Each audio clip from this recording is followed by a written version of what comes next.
Hello and welcome to For Those Who Wonder. And today we're going to be doing almost a part 2 to my other unboxing. But this isn't an unboxing, this is just the haul.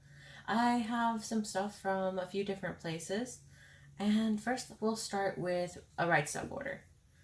And actually I think this came from 2 different orders because we decided to go back and get more. But one of the orders started with this volume.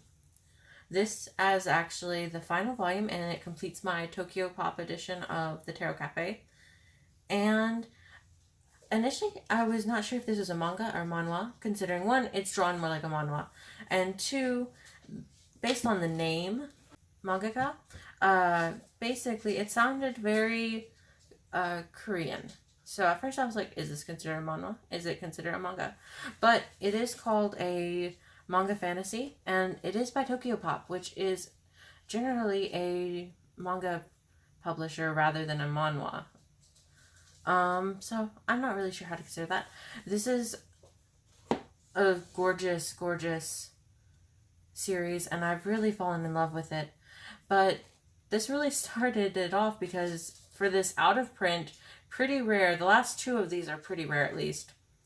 It was only $3.99 on RightStuf, which really surprised me, but I'll take it. I tend to, well, more so, my wife tends to suggest me look on RightStuf because sometimes they will have out-of-print series for cheap, which always surprises me because usually if you look anywhere else, they're going to be a lot more, and not in this great of a condition.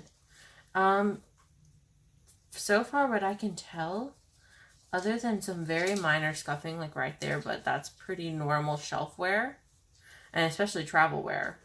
So I don't see any problems with this, and I was really happy to get this in this order.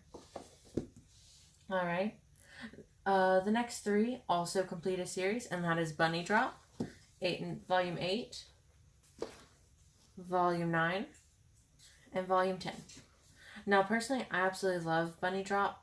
And if we're going to look at conditions real quick, there are a few bent edges, and that's simply because of the way that RightStuf tends to pack their stuff, which is amazing. They wrap it and they put these little inlays in there. However, these Bunny Drop manga are a bit bigger. They're pretty long, and they don't, if you put it into the inlay, which they've done before, it really marks it up. If you put it on top, you still risk some dents and some little mess ups, but overall they're not in bad condition whatsoever, just a few little places. Now personally, I absolutely love Bunny Drop. Some people have problems with the manga from volume 6 to 10 because it kind of goes in a different direction.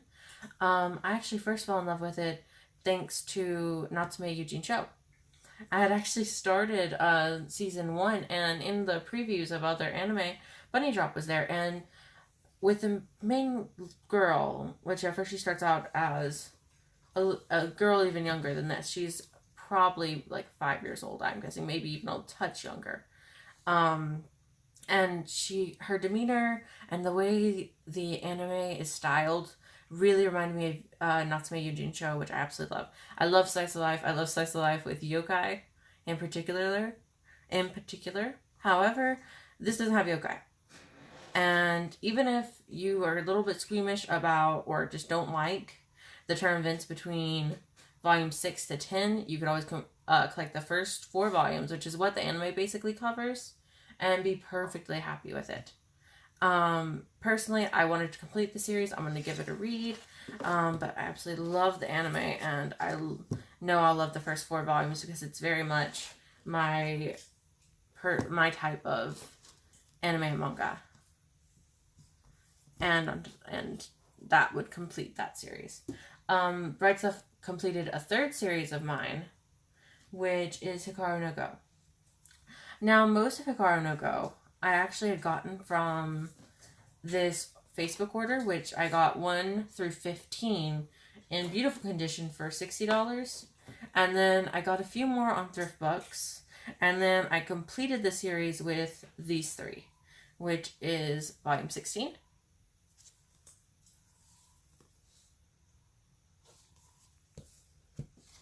volume 18.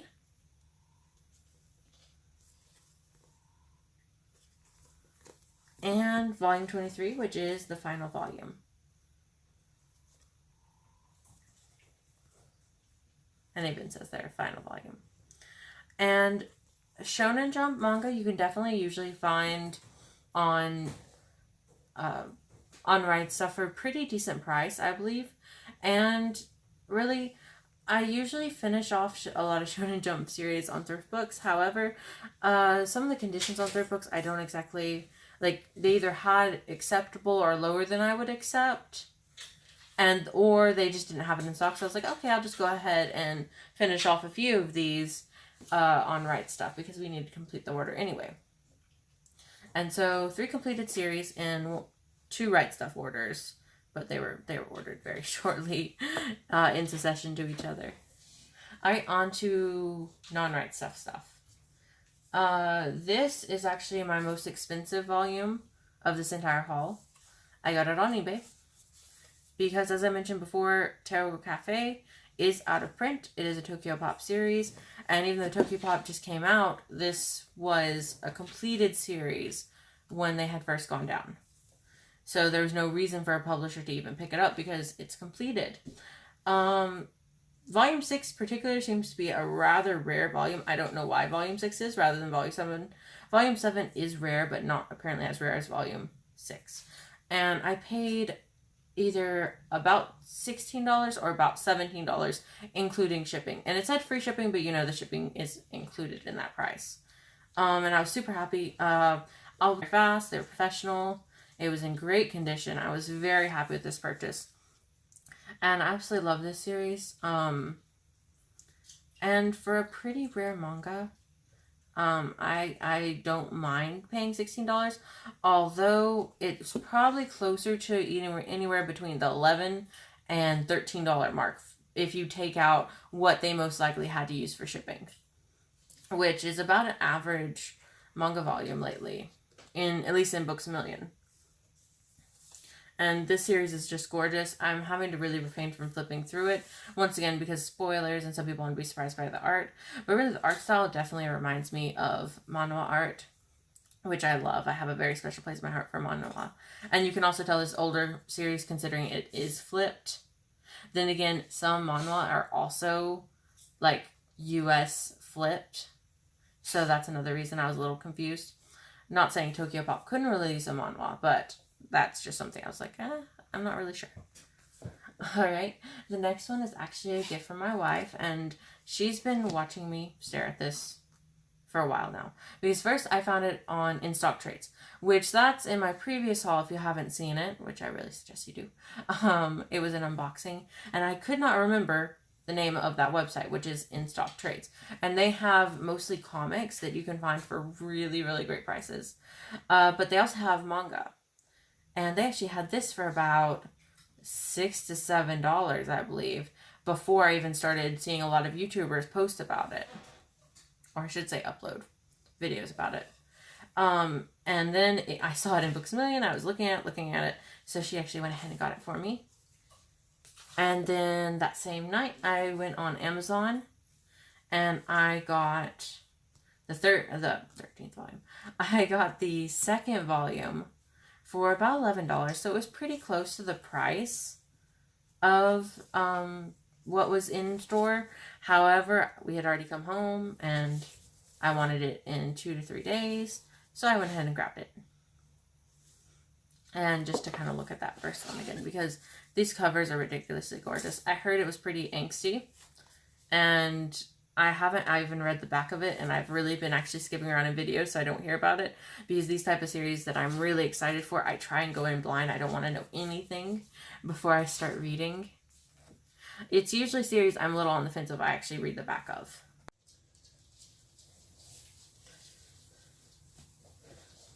Sorry about that. Apparently, my camera, or more so my video, shuts off after 10 minutes. I was tinkering around with my phone and I found a better resolution. However, it also seems to have a much stricter time limit. So I was going on a little bit of rambling after Children of the Whales. So I'll just go on to the next series. This was also gotten at Books A Million. My wife got this as along with the Children of Wales Volume 1 as a gift because I've been staring at this. And basically, initially I saw it as the novel was up on the shelf. And I was like, I wish this was a manga because I would love to read it. Well, the next time we're in there, my wife actually spots the manga and she's like, I'm getting this for you. I'm like, okay. But what the problem was the novel was up on a higher shelf under S for slime. But the manga was in the proper area under T for that. And typically with the, if you're going by ABC order, you ignore the and you do the next word. However, this is not the, that is a that. And even the next word is still a T, which is time. So there seemed to be some conflict there. And I don't think it was just to display the book or the novel as much as I guess someone was just putting up books and was like, oh, S, slime. Which is understandable. But yes, and I was really drawn in by the art of this manga. I think it's absolutely gorgeous. I don't have many Kodansha releases, and it's not that I have anything against Kodansha. I just don't have a lot of them. And in store, it was only $12.99. And I just thought it had a super quirky name. That time I got reincarnated as a slime. And the art, once again, it's just gorgeous. These next few I actually got on Amazon. And Amazon did the thing where one was a little bit lower than normal price. And then one was $8 and then went on in that pattern. Absolutely love horned characters. So I love this volume. I actually saw these in store, so I already just wanted them immediately. And I decided against it because, like I said, the prices were a bit better on Amazon. And the ones in store were a little beat up. And I'm like, well, they have cheaper on Amazon and these aren't beat up. So I decided to go ahead and take a risk on that. Not that usually Amazon's too much of a risk. Although they do have some faulty packaging, and we have reviewed their packaging because sometimes we've just had manga thrown into a box. And how it did not get torn up, because sometimes it's with other items other than books and in a bigger box, we don't know. But we do review the packaging because a lot of things, it's just a waste. I mean, even if you get your money back and it's replaced, it is a bit wasteful as that didn't need to happen. And then here's volume 4 of That Time I Got Reincarnated as a Slime. And once again, I just absolutely think this art is absolutely gorgeous. And I don't usually read little quirky titles like this. I mean, I have some quirky titles, but I don't typically go for the quirky titles, but just the expressions with the characters and the scenes on the volumes, I just got instantly entrapped. Plus just the quirkiness of it. I'm like, okay, I'll bite. And I just thought it was so cute. And I couldn't talk about how cute. Stop talking about how cute it was. And so that completes my haul. But I do have something else to talk about real quick, which is something like a haul, which is just kind of an idea I've had in my head, which is I basically had an idea that's been kind of swimming around my head for a while, which is things I wish I brought home from the bookstore or things I wanted to bring home from the bookstore. It could alternatively be things I almost brought home from the bookstore. And it could also be considered online as well. But I just think the bookstore report sounds rather catchy. And I just really like that idea because I always go to the bookstore and I see volumes that I desperately want. And I'm like, no. Or I'm amused by and want to, but I can't commit because typically I'm like, you have so many series. Well, I don't have a ton of series, but you have series you need to complete. Complete those first. That and you don't have money. So why are you doing this to yourself? So yeah, that was just an idea. And if you'd like, you could subscribe. And if not, you could still comment below because I love to see discussions just happening among the MangaTube community. and I'm always interested to hear it. So, until next time, thank you for watching.